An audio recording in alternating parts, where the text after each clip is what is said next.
कई बार आप सोचते होंगे ना कि हिमालय पर जो लोग रहते हैं, जो हमारे योगी, सन्यासी, महात्मा, साधु, वो कैसे रह लेते हैं बिना परिवार के, किसी भी वस्तु के अभाव में वो कैसे रह लेते हैं।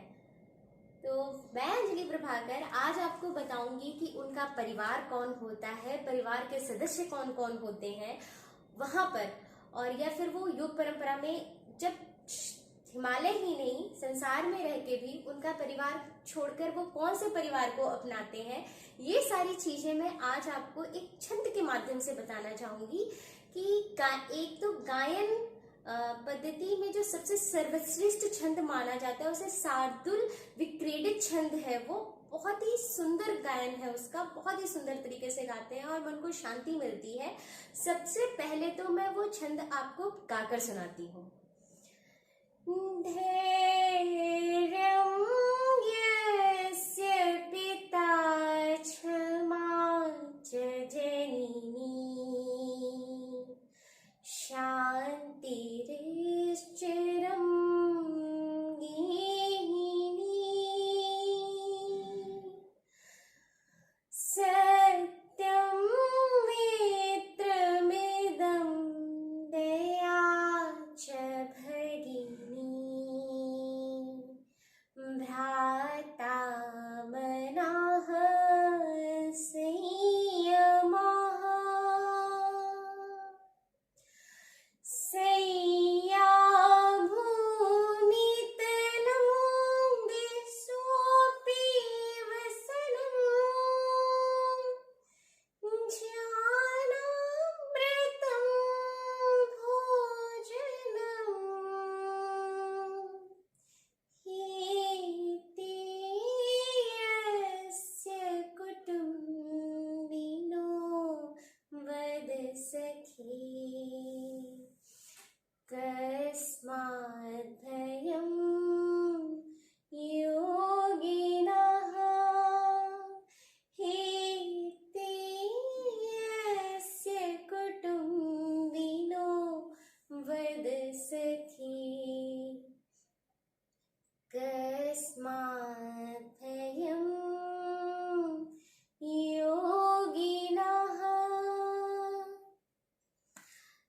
बहुत ही सुंदर ये छंद है। जैसे गाने मात्र से इतनी शांति मिल रही है, इसमें जो कही गई बातें हैं अगर उनका पालन आप करते हैं तो सचमुच ये आपको योग के मार्ग पर, ध्यान के मार्ग पर, परमात्मा की ओर अग्रसर करेगा। अगर इन चीजों को हम थोड़ा भी अपनाने की कोशिश करते हैं तो इस छंद का मैं अब आपको एक एक करके मतलब बताती हूँ, एक एक लाइन का।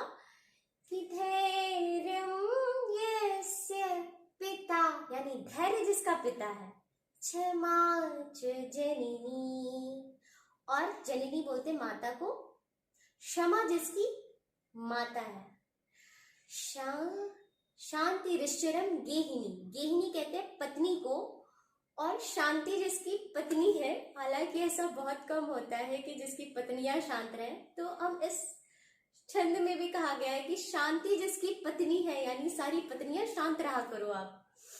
सत्यम मित्रमिदं, सत्य जिसका मित्र है, दया च भगिनी, यानी भगिनी कहते हैं बहन को, और दया जिसकी, करुणा, वात्सल्य जिसका बहन है। भ्राता मनाः संयमः, मन का संयम, मन का संयम यानी जो हमारी 5 ज्ञानेंद्रियां हैं, आंखें, हम सूंघते हैं जिससे हमारे जो जिह्वा है, हमारा जो श्रवण है, त्वचा है, ये 5 ज्ञानेंद्रियां, और इसी के साथ साथ 5 जो हमारी कर्मेंद्रियां हैं और हमारा मन, इन सब का जो कंट्रोल है, जो संयम है, यानी इंद्रिय निग्रह है, वो क्या है? वो है भाई। उसे कहा कि वही एक योगी का जब ये सब चीजें प्राप्त हो जाती तो वही भाई, उसे वो भाई है। फिर कहते हैं कि ये तो परिवार हो गया। अब बताया कि उनका रहन सहन कैसा होता है, वो किन किन चीजों का अपनी दैनिक दिनचर्या में उपयोग करते हैं। सैया भूमि तलम, सैया भूमि तलम यानी कि जो भूमि है, जो तल है, जो जमीन है, जो धरती है, वही उनका सैया यानी बिस्तर है, उनका पलंग है। दिशोपि वसनम, जो दसों दिशाएं हैं, जो दसों दिशाएं हैं वही उनके वस्त्र हैं, उन्हें अलग से वस्त्रों की क्या जरूरत। ज्ञानामृतम भोजनम, और जिनका भोजन जो है वो ज्ञान है, जो जो उन्होंने स्वाध्याय के द्वारा, उपनिषद के द्वारा, उपनिषद का मतलब यहाँ टेक्स्ट बुक नहीं है, उपनिषद का मतलब है गुरु के पास बैठकर, जो भी हमें नॉलेज देता वही हमारा गुरु है। तो उनके पास बैठकर जो हमें मिला, जो हमें पढ़ने से मिला, जो हमने ध्यान में अनुभव किया, वही नॉलेज उनका भोजन है। वो प्रतिदिन उसी में निरंतर अभ्यासरत है। हे तेयस्य कुटुम्बिनो वद सखे, अरे सखे, अरे मित्र बोलो ना कि ऐसा ऐसा विशेष रूप से जिनका ऐसा परिवार है। कस्मात् भयं योगिनः, उस योगी को किस बात का भय, कस्मात् भयम, किस बात का भय, योगिना, उस योगी को, तो उस योगी को किस बात का भय, जिसकी दसों दिशाएं वस्त्र है, जो खाता जो है वो ज्ञान को खा रहा है।